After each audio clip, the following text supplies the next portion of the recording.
Every American is feeling the bite of inflation. Groceries cost more. Gas costs more. Everything seems to cost more. This past week, the Federal Reserve raised interest rates in an effort to tame the highest inflation in 40 years. The cost of rent is really through the roof. Residential rents across the country went up an average of 15% last year, nearly twice the overall inflation rate. That's particularly painful for tenants because according to Census Bureau data, they now often have to spend as much as half their total income on rent. Why are rents rising so much? Well, it turns out that big Wall Street firms are playing a role. But we found the fundamental problem was years in the making and will take years to fix. Hello, ladies and gentlemen, and welcome to Real Estate America News. I am one of your hosts, Mr. Jake Wolfe, and today is a brand new day. It is the 5th of April, and we are pleased to go ahead and be here with you. This is our first debut for Real Estate America News. Once again, I am Jake Wolfe, and I'm going to introduce my wonderful and esteemed co-host, Mr. Nicholas Sakkis. How are you today, Mr. Nick? What's up, my friend? I'm excited. This already feels nice, right? We got a breath of fresh air. We got a nice little intro. I wore a nice red polo for you. Got all spiffy, but I'm excited about the show. Yeah, you look fantastic, Mr. Nick. So today we've got a huge show, ladies and gentlemen. Real Estate America News. We are going to do our darndest to go ahead and bring you straight news in the real estate industry. What is going on in the world? What are we seeing? We're going to bring in a lot of different highlights and clips from different mainstream news. We're going to have some opinion pieces, and we're going to talk about things that we feel are relevant to what's going on right now and how you can be blessed and unstoppable to put these things into your mind toolkit. So, Nick, today we're going to go ahead and talk about the rise in rental scams across the whole United States of America. I didn't realize how big of a situation it was, ladies and gentlemen, until I saw that 5.2 million people over the last 12 to 24 months have gotten bit by some of these rental scams out there and actually lost some money. It's a real problem.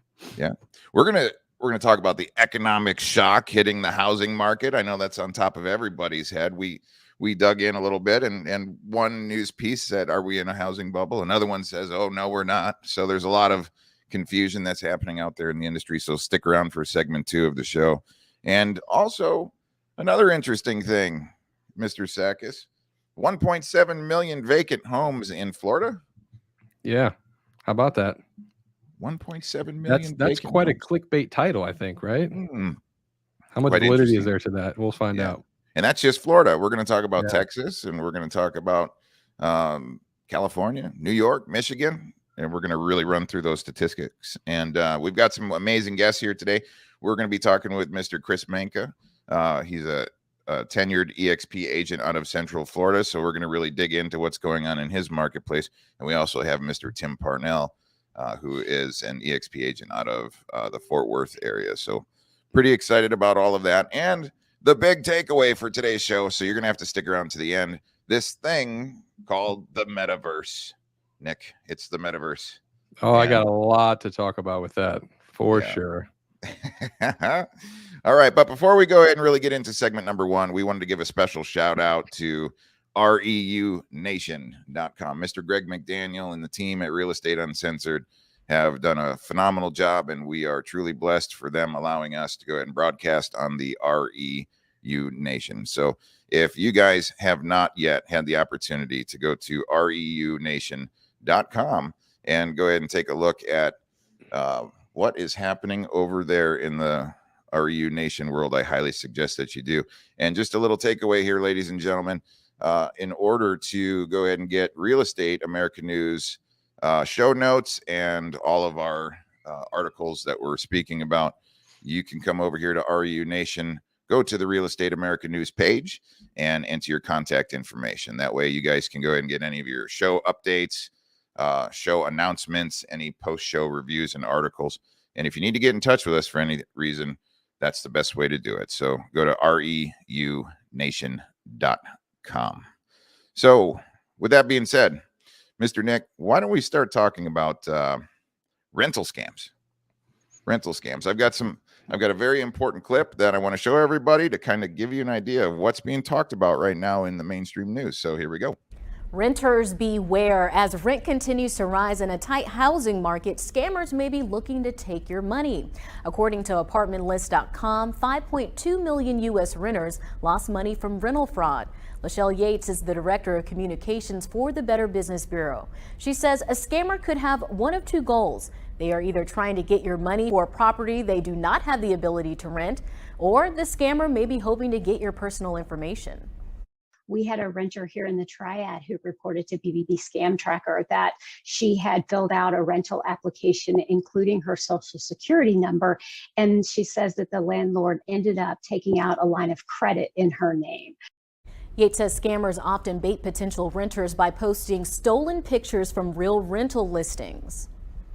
Don't be baited by the sense of urgency, whether it's a sense of urgency on your part because you found the perfect house or apartment, or you need to move in for some reason, or the sense of urgency on their part that they have a whole list of people out there who want this place, so you need to act now. Wouldn't that be wonderful if all of a sudden you saw on your credit a brand new line of credit opened up? And if you're transitioning from, maybe you sold your home and are needing to temporarily rent because you might be building a brand new piece of property that you have to close on in 12 months or 18 months or for whatever reason. So, Nick, we see a lot of transitional homeowners these days, right? And people have to identify a temporary living situation during this transition. So we're seeing these rental scams that are popping up right now. And the statistic is 5.2 million over the last 12 to 24 months have gotten taken. So yeah, bring this home here. What is going on in the rental side of the world? And what would be some good tips that people can share with each other or their prospective consumers on things to do wisely and then things to shine away from? Yeah, it's a real problem, and especially the pressured market that we're in right now creates a lot of vulnerability, right? So when you're under pressure, you tend to not make the best decisions, and there's a lot of folks out there right now, like Jake said, in transitional housing under immense amount of pressure. And transitional, not just if you're a homeowner, but there's people waking up, especially in Florida, that have had 12, 24, 48-month leases, and all of a sudden their landlord says, hey, last month and this month your rent's going up $1,000.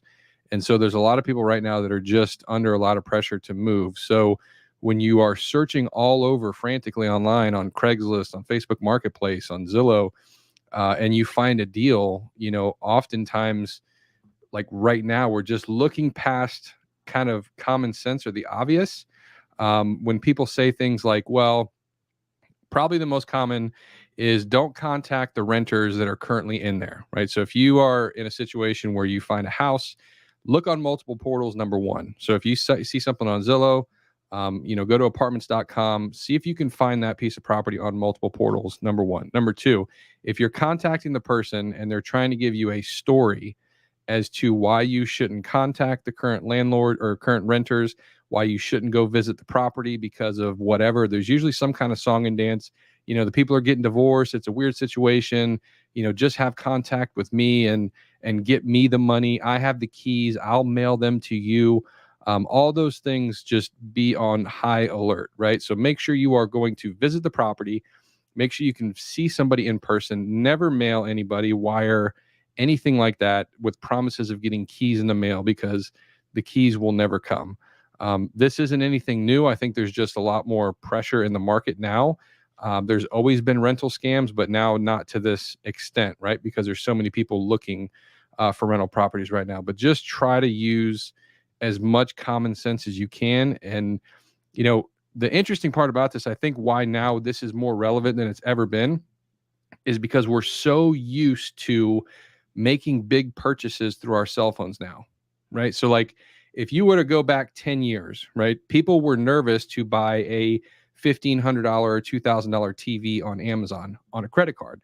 Like it wasn't inherent in our nature to have a big ticket item swipe a credit card. Now with the advent of 1 hour delivery to your house. We are not afraid of swiping or sending a bunch of money to another location that we don't necessarily see in person. And that's why these scams are becoming more relevant, because we're not afraid to wire somebody $3,000, where 15, 20 years ago, you would have never done that ever. Right. So, so the police, actually, I have this report from Georgetown, Kentucky, and the police are saying there that these scams are not just something tenants should look out for, but landlords as well. On the tenant side, police say that the scam usually involves having to pay the deposit without seeing the property, while the supposed owner says they'll mail you the keys, right? Yeah. And so, spoiler alert, the keys never come, and the tenant is out of money for the property. And often it isn't even theirs in the first place.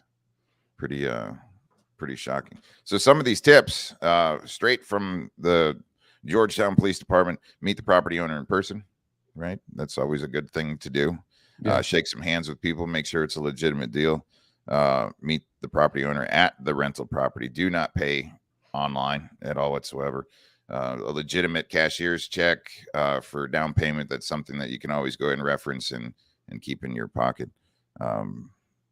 And again, the multiple portal thing, sorry to cut you off, Jake, but like, type in the address. If you find it on Facebook Marketplace, if you type in the address, you might see that it's a house listed for sale on Zillow, right? If it's listed for sale and also a rental, like, that happens, but not all the time, right? So I think the moving process in and of itself, it's so stressful and it's such a hassle for so many people. And you feel upended and unsettled, and you just want to get into some type of rental living situation because that's what you're choosing to do right now. So there's always that urgency. Families get tired, kids have to go ahead and get enrolled into school. They need that. So these scammers are really working hard, ladies and gentlemen, and they're using a lot of places like good old Craigslist to go ahead and find ways to go ahead and get you into the mix. Quite interesting. So, Nick, real estate agents are licensed professionals by the state, federally. They have a code of ethics, and real estate agents assist with finding people rental homes, right? So, talk to us about that a little bit. Why is it important? Tony just popped in there and said, rent tip number 1, get a legit real estate agent. So for sure, like, if you have a friend that only sells houses, or you think only sells houses, like, let them be a sounding board for you, right? Tell them your situation. There are plenty of agents, like, in our Keller Williams marketplace, there's probably 450 agents. Probably 10% of them are doing some sort of rental activity. There's some type of property manager on staff. Like, people in real estate can give you solid advice and or do some investigation for you. And especially, there are listings of rentals in the MLS. So, we might be able to find, or an agent that might be able to find a rental that's in the MLS. It's not active on Zillow or on Facebook or what have you. So if you do have a friend in real estate, I'd recommend you have them be your sounding board. Don't, feel like you're bothering them in any way. Just have them assist you just as a friend, right? Hey, does this sound too good to be true? What should I look out for here? Yeah. So, ladies and gentlemen, and any licensed real estate professionals that are listening to us today, I highly recommend that you use this as an educational resource and get it out to any prospective transitionary customers of yours so that they're in the know. Last thing that we need to be doing right now is donating extra dollars to scammers when we could be using it in a more resourceful way, such as gasoline for our vehicles. Yeah, outstanding. Okay, so segment 2 here, ladies and gentlemen, the economic shock hitting the housing market. And today we have Mr. Tim Parnell that's going to be joining us to talk about this. So I'm going to go ahead and bring up Mr. Tim Parnell to go ahead and introduce everybody to him. Mr. Tim Parnell, hello. How you doing? Good to be here. Absolutely. Ladies and gentlemen, Tim Parnell is a licensed EXP real estate agent out of Fort Worth in the Dallas area. He's been an educator in the school systems previously for a good, strong dozen years, educating our wonderful youth. And also, I just recently met his business partner in the Patriot Wealth Nation. He and Mr. Ed are doing some fantastic things to go ahead and help people really understand what they can actually do with some of their financial resources in these unsteady economic times. So, Mr. Tim, thank you for joining us today. But before we get going further, part of this piece, I wanted to bring in the CEO of Reology Holdings that was getting interviewed by CNBC. And let's go ahead and hear what Reology is thinking about doing right now in these days.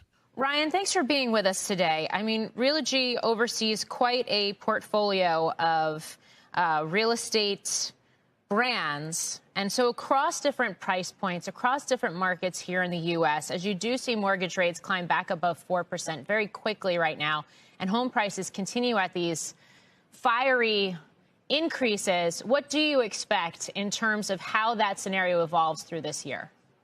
Well, first off, Morgan, thank you for having us.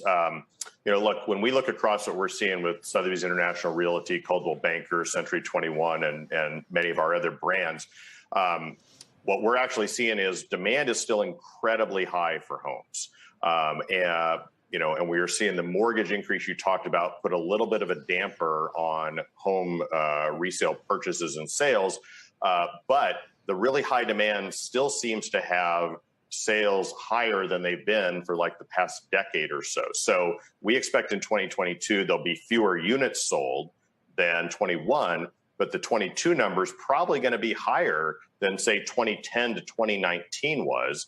And then we also expect the increased prices that you continue to see, given that supply and demand imbalance.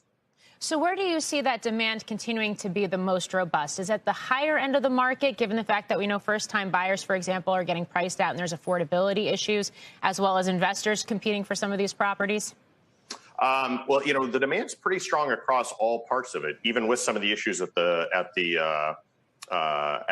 first-time buyer level. That's the place also where the inventory is the least and the competition's the highest, and so the supply-demand mismatch is almost the biggest. Ooh, the supply-demand mismatch.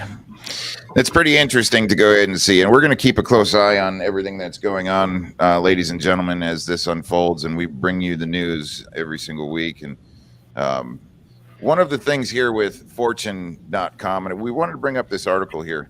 Here is April 3rd, the economic shock hitting the housing market just got bigger, right? So it's a very interesting article. For those of you that want our show notes, this will be included into it.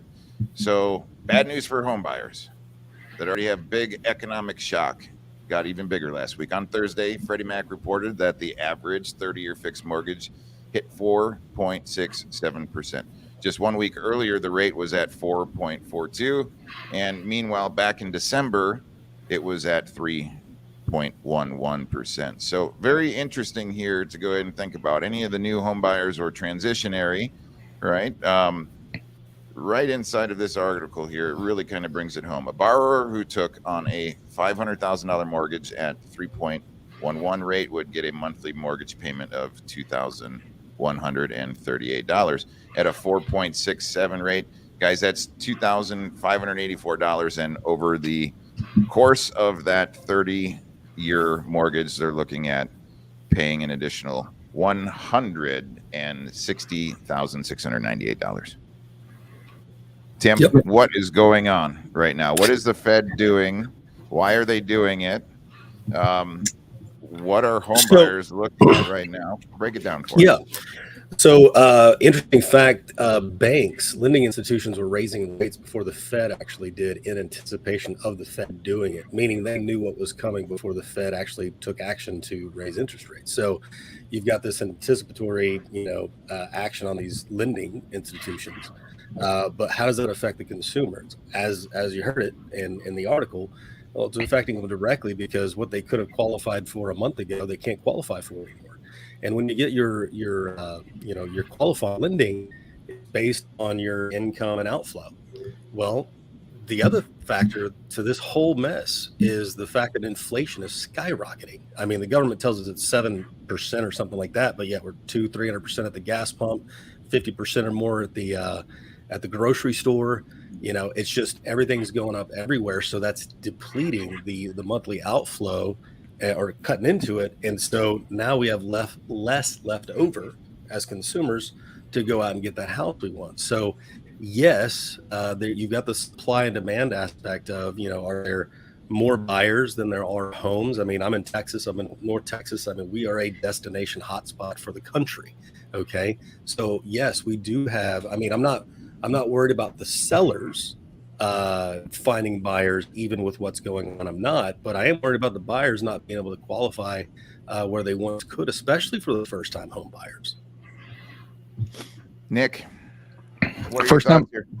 yeah, first time home buyers is a real problem right now. If you were to think, I think the average person walking on the street, when you think of first time home buyer, you think of a $200,000 house, right? That used to be a decent house. You talk about like Tim and in Texas and me in Tampa, Florida. What's interesting in this article, they just listed randomly a $500,000 mortgage. And the reason that kind of struck a chord with me is because a $500,000 mortgage technically is a luxury home in most markets, right? So the idea that they're putting that figure in people's minds, if you were to think of a luxury house being at 500, then a first-time homebuyer house would have to be 200 to 250, like I was saying. If you try to find a $250,000 house in Tampa and or Pinellas County, Hillsborough County, surrounding areas, it's basically a teardown, right? So the idea that a first-time homebuyer even has a shot right now for anything less than 300 to 350 is it's a terrible situation. So like that first-time homebuyer is getting hit. And what's really interesting in our market is everything has moved up so dramatically. Like I've been in this since 2005, right? My mom's been in this business since 1991 or 92, something like that. Like I grew up in the game. I've seen all these different cycles come about. And even in the most frenzied 2007, 2008, when, adjustable rate mortgages were out there, when there was bidding wars on properties, I don't ever remember, and we were at Sotheby's International Realty too, which is primary luxury. I don't ever remember seeing bidding wars to this extent in the $600,000, $700,000, $800,000, $900,000 range. I literally just went out and showed a buyer this past weekend a $700,000 house that 2 years ago would have been a $500,000 house and probably a $450,000 with negotiation, and we couldn't even get in the door. Like literally, it's a circus. There's 10 people waiting. The lockbox, the front door is just open because people are just walking in and out. At $700,000 is just, it's mind blowing. So my really heart goes out to anybody who is looking at a $300,000 house, sub $300,000 house in most busy markets. You're just getting absolutely crushed trying to find that. And right now, because of COVID and the mass exodus with us in Tampa and Texas, like these relocation destinations, it's really the average worker, the person who's looking for that first time home buyer that's just getting priced out, and they're getting priced out in their rental as well. So this article goes on to say that the housing market has gone into a savagely unhealthy stage. Would you agree? Yeah. Everyone should embrace higher rates to cool off this madness and hope inventory rises. So Tim, what is the Fed doing, and what is the thought process behind the Fed's increase in rates for everybody? Well, that's listening? the Fed has a problem. That is, we've got what once was called transitory inflation, which I think they knew well that wasn't. And now we have basically it's here to stay. So how do you cool off inflation? You raise rates, right? And so, but what does that do to the economy? And so you've got this ebb and flow, this back and forth of them trying to raise rates to keep up with inflation, but it's not. And so there's speculation out there, and that's purely what it is, speculation, that they'll raise it to a certain degree, realize it's going to backfire and pull it way back down. We'll see. But Tony made a comment, and I completely agree. I was actually thinking the same thing, and that is, right now, I mean, if you're in the prospective home buying market, you're better off getting in while you can, because when rates start going through the roof, renter prices are going to go up, just the rental alone.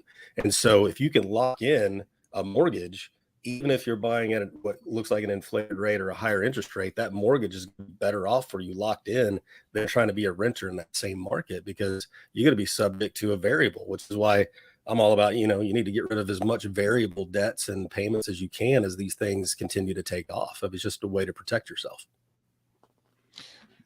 So what they're expecting us to do is pay a higher price for our mortgage and our rents when it's already difficult to afford food, and gasoline increases right now. This looks like a little bit of a perfect storm brewing here. Yeah, Mr. we've never Well, seen you're anything like absolutely this. I mean, at the end of the day, when in the 80s, when interest rates were 18, 20%, so people were like, oh, you look back in time and, our parents paid 18% interest. Yeah, but they bought their house for $80,000, right? There's never been a time where you're buying a $500,000 house and creeping into a space where in 5 years, could that be a double-digit interest rate and still be a $500,000 house? Like, where's that going to go? When's it going to stop?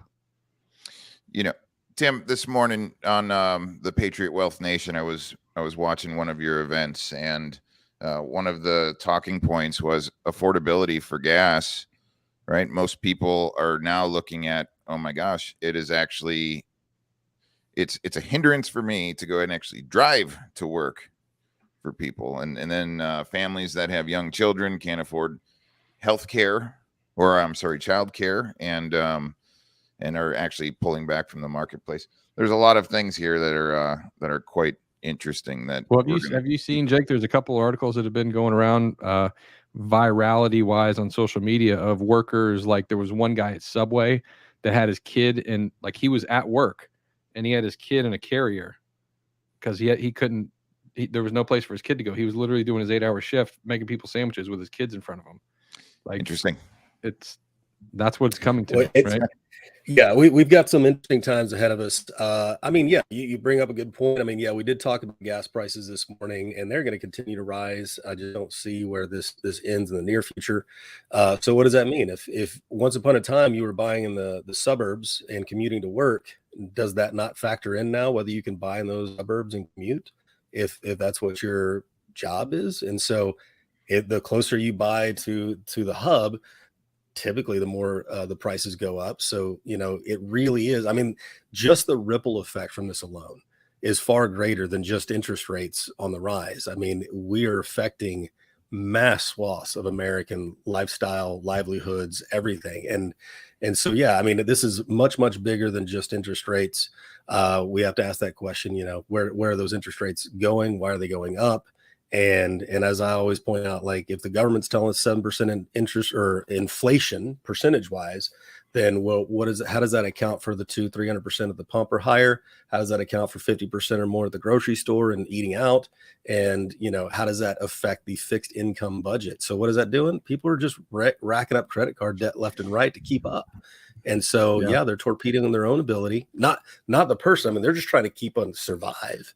Right. Yeah. But it's obviously making it much more difficult to become a homeowner in this environment.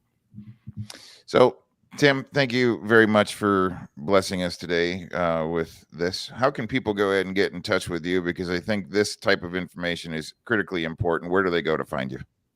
Yeah, if you go into Facebook groups, we are Patriot Wealth Nation. And that's where we're doing some education, just trying to get people ahead of the storm and give them some life jackets and equip them for what's coming.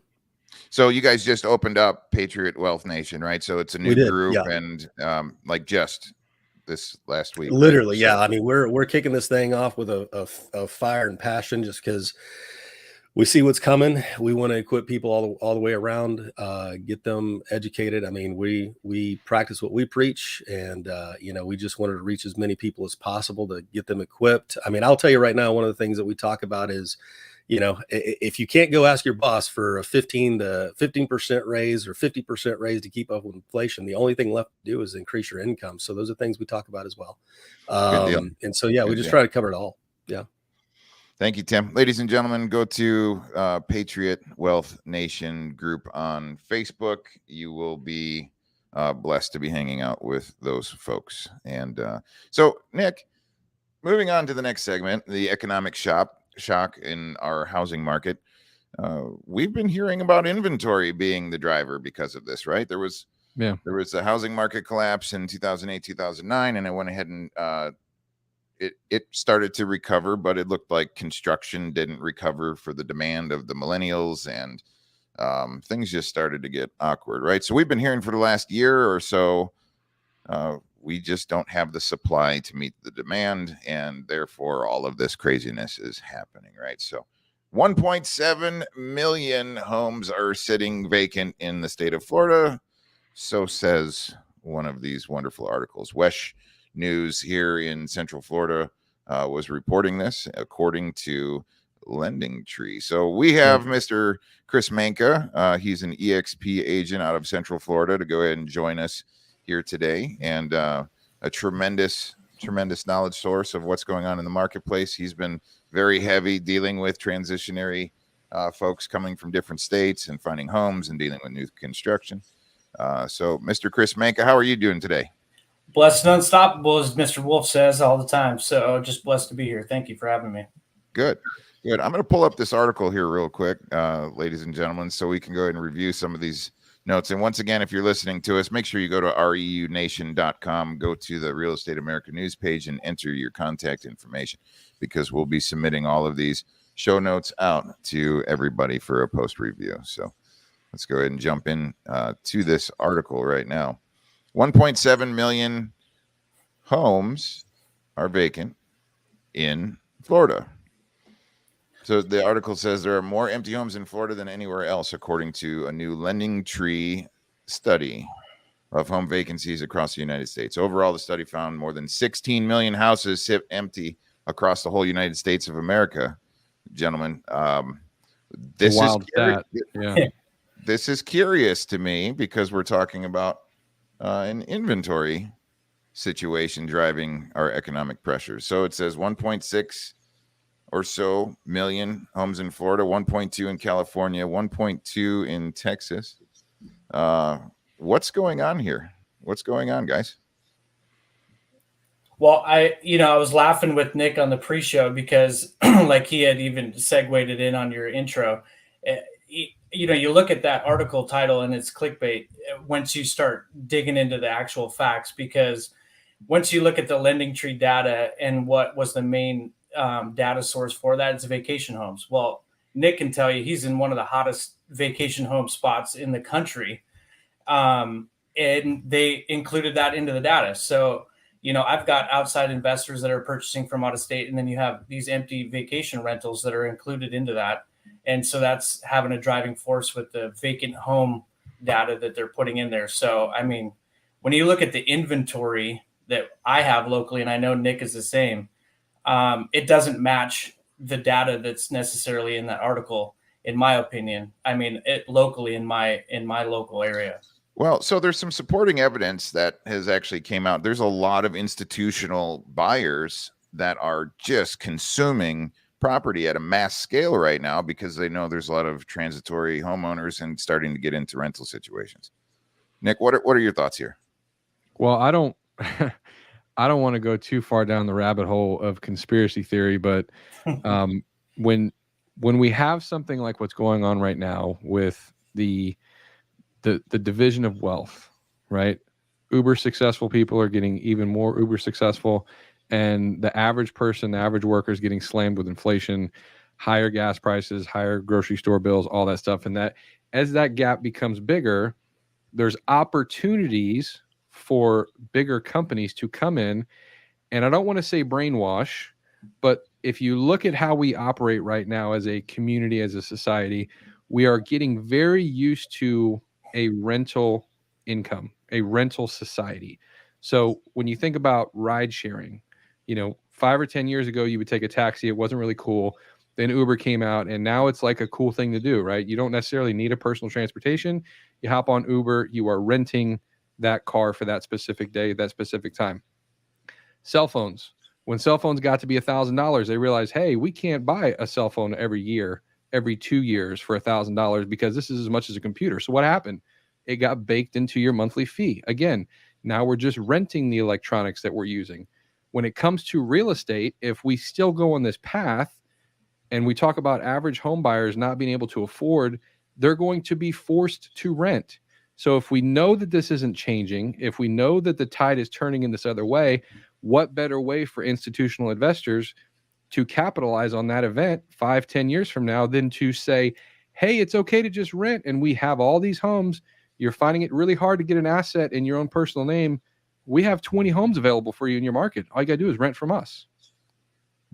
Interesting. quite interesting. I was reviewing an article. We'll have to go ahead and bring it in on the next show, but there was a Redfin agent out of Jacksonville, and she's receiving institutional offers within the first 30 minutes of these homes hitting the marketplace at $50,000 overpriced just to go ahead and consume inventory. So it's quite interesting. Listen, So there's guys right now in the field that, I have friends, wholesaler friends, flippers, who they're not getting into the game. They're not flipping a house to go to an end consumer.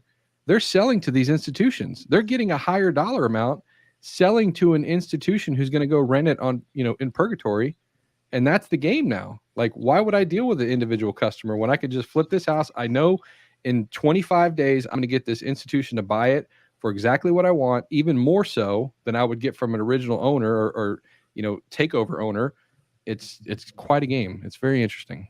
Well, if you look at the supply and the demand, and then you look at where we're at with these new home builders, you're getting a lot of that consumer where you've got these people that can go into, say, a Pulte or Taylor Morrison, snatch up these with a low deposit, wait for it to be built, and then they're selling to those institutions within 10 months, wholesaling new construction, and not even having to hit it on the market. And then they don't have to deal with any of those, outside, clients. And it's really jacking. I mean, within 8 months, well, even just in my local area, 4 months, I mean, I've seen homes rise in multiple six figures.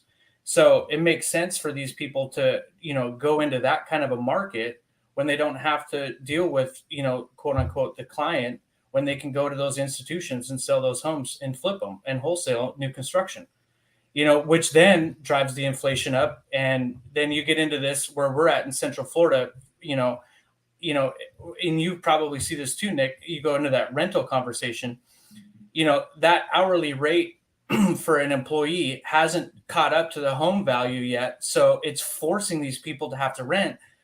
But now they can't even afford rent. I'm looking at three twos at $25 a month. And right. It used to be the average rule of thumb before all this happened was $1 a square, a little bit under $1 a square, right? An 1,800 square foot house was $1,800 to rent. In my area, it's 2.5 times. Oh yeah. Sometimes 3, multiple of 3. So you got a 3,000 square foot house. I mean, who's renting that, right? So this kind of brings us into our next segment, and I think it's a perfect layover here. What in the world is going on in your neck of the woods? And you guys started to go ahead and talk about this. We're going to bring Mr. Tim Parnell back in here because I'm interested to find out what Texas feels like and looks like in comparison to Tampa and Orlando. So, Mr. Parnell, what is going on in Texas? Did we lose Tim? Well, as I stated before, I think it's no secret that Texas is definitely a destination migratory state to get to from, coast to coast. People are coming here. I talked to a lot of Californians. I talked to some New Jersey, New York people that have reached out to me. And the question is, well, and I will tell you this, as far as Texas goes, and this is for listeners, depending on where you are, the question I get is, hey, Zillow tells me that my mortgage would be this. Is that right? And the answer is absolutely not, because Texas, you pay your taxes with your home purchase, right? So I'll inform them there's that, but you're probably looking at an additional maybe $500, $600, $700, maybe more, depending on the price of the home. On top of that, what is the suggested potential mortgage rate? And that is usually a massive sticker shock for people, because they're looking at houses going, I can afford that, I can afford that, I can afford that. Then they talk to somebody who's boots on the ground like myself and go, oh, wait a minute. So no, I can't. I mean, maybe not. And so you have to have a real conversation with people. But as far as the market, I mean, if you have to sell, it's a hell of a time to sell. Okay. If you have to buy, it's a heck of a time to buy because of the competition. I mean, I just did we were talking, Nick was talking about the first time home buyer price point. Just listed a house last month.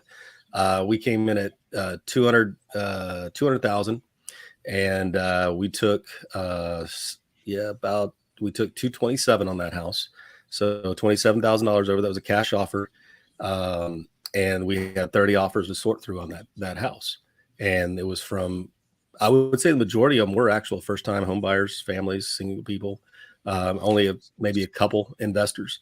But are you seeing the same but thing with competition. rents? Are you seeing the same thing with rents in your marketplace? Just going astronomically Yeah, so high? rents are absolutely going through the roof. I mean, they're going up. It's harder for people to qualify to get into those homes because we have so much competition for even the rental properties that the landlords.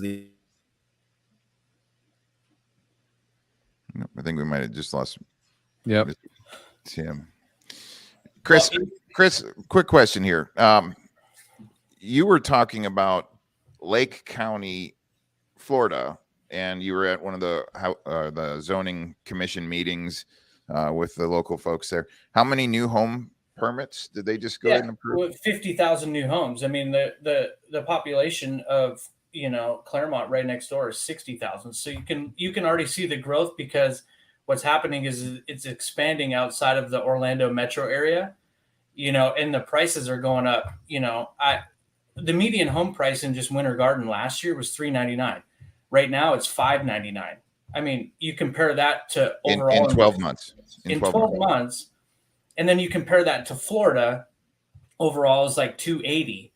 So you want to talk about inflation in home prices and pricing people out of the market. I mean, for like Tim said, if you're a home seller, I mean it's good, but trying to scoop up a place, to replace your current home, I mean, is going to be a tough place because now the interest rates are up.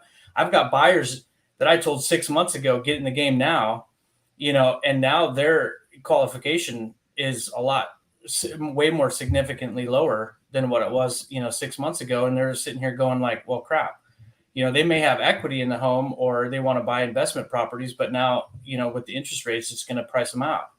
So, I mean, the pricing here is just it's nuts.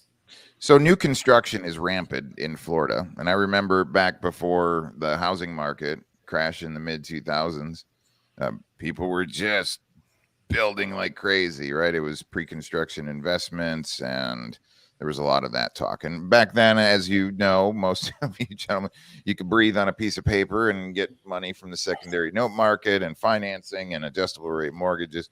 Chris, what's going on with new construction in Florida, and what is the game there for people? I mean, that's an option, right? So you move from New York to Florida, you choose to purchase an existing home that's in the inventory and get in and start competing with all of the rest of these folks, or you go the new construction route. Tell us about that. So with new construction, I'll tell you, get with a realtor that's got a good relationship with the sales force at whatever builder you've decided on, because you can beat that wait list.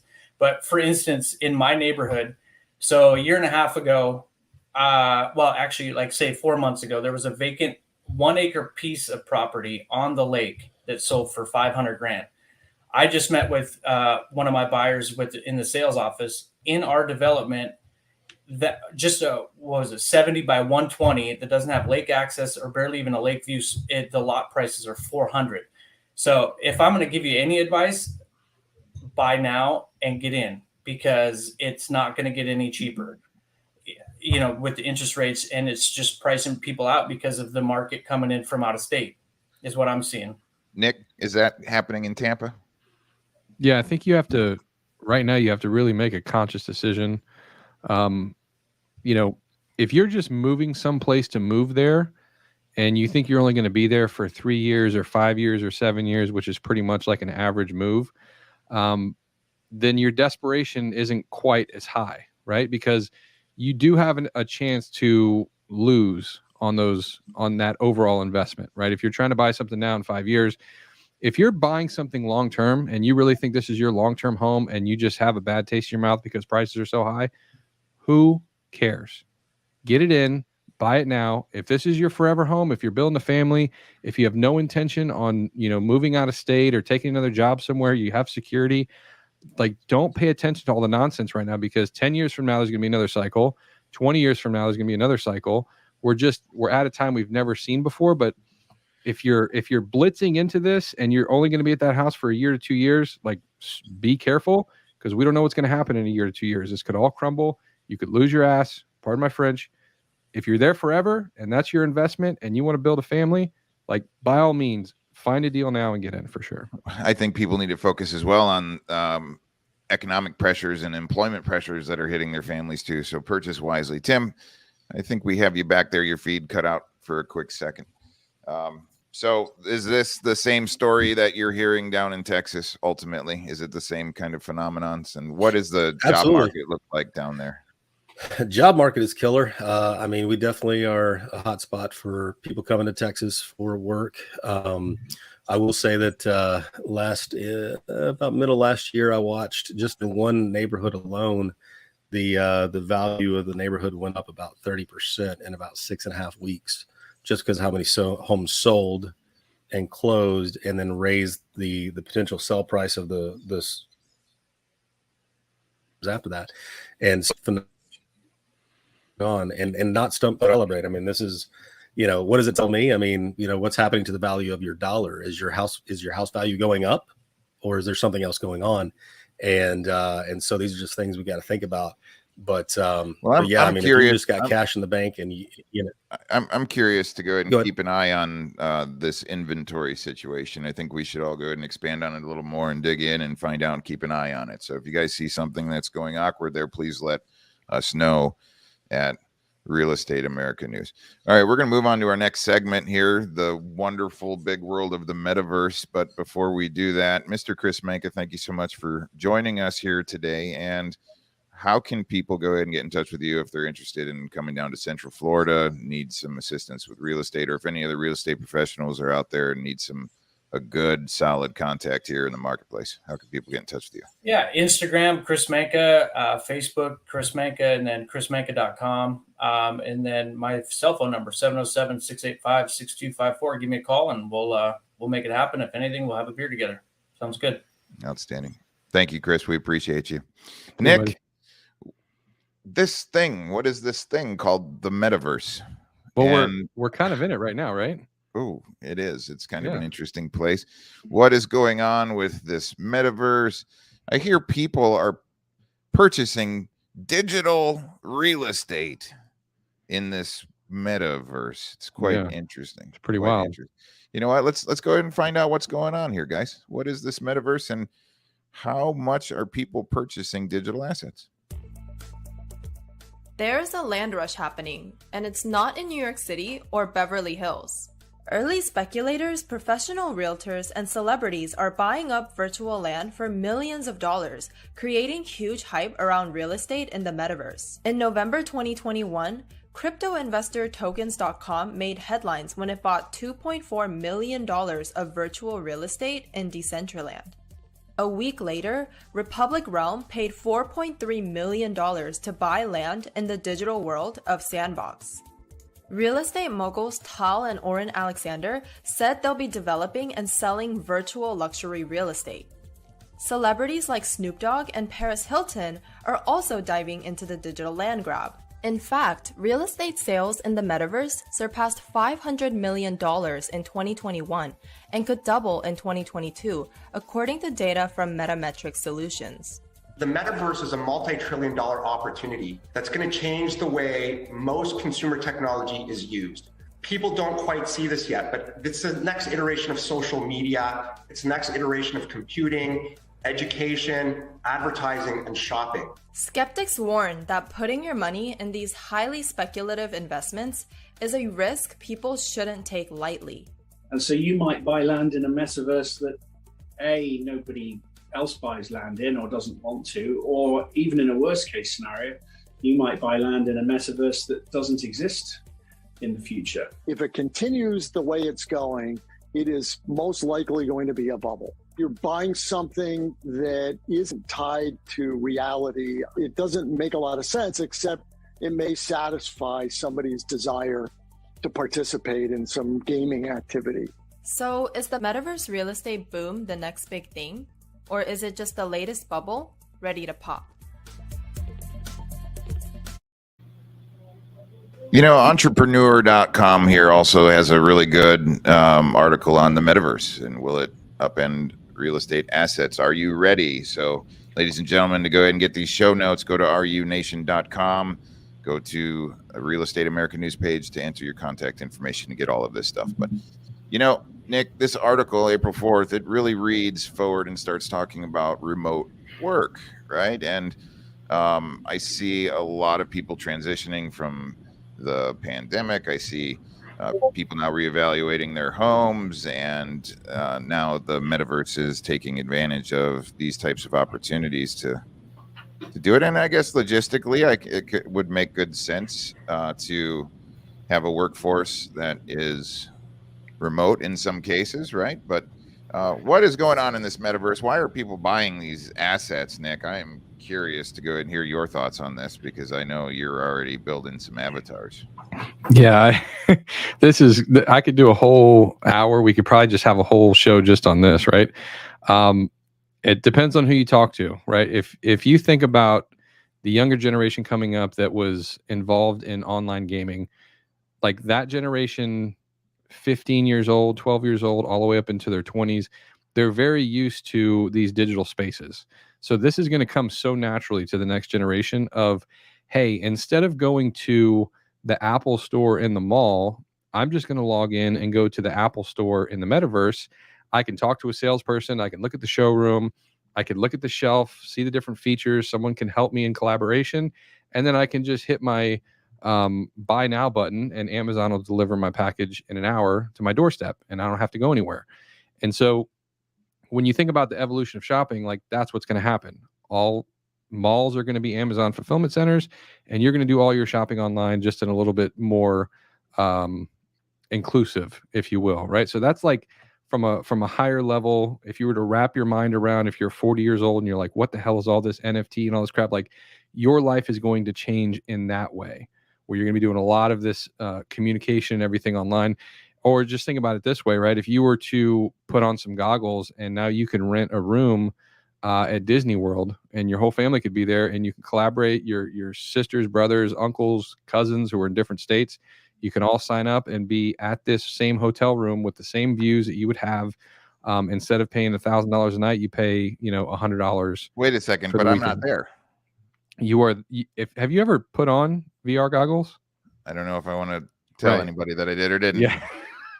So it's just what's coming, right? It's right now, it's kind of, it seems silly to put on goggles, but like it's going to change. Like if you think about the VR goggles right now, that'll be like the VCR in the 1980s. Well, we look at a VCR now, right? It's like, I can't believe we wore these big clunky, goggles to get in the metaverse.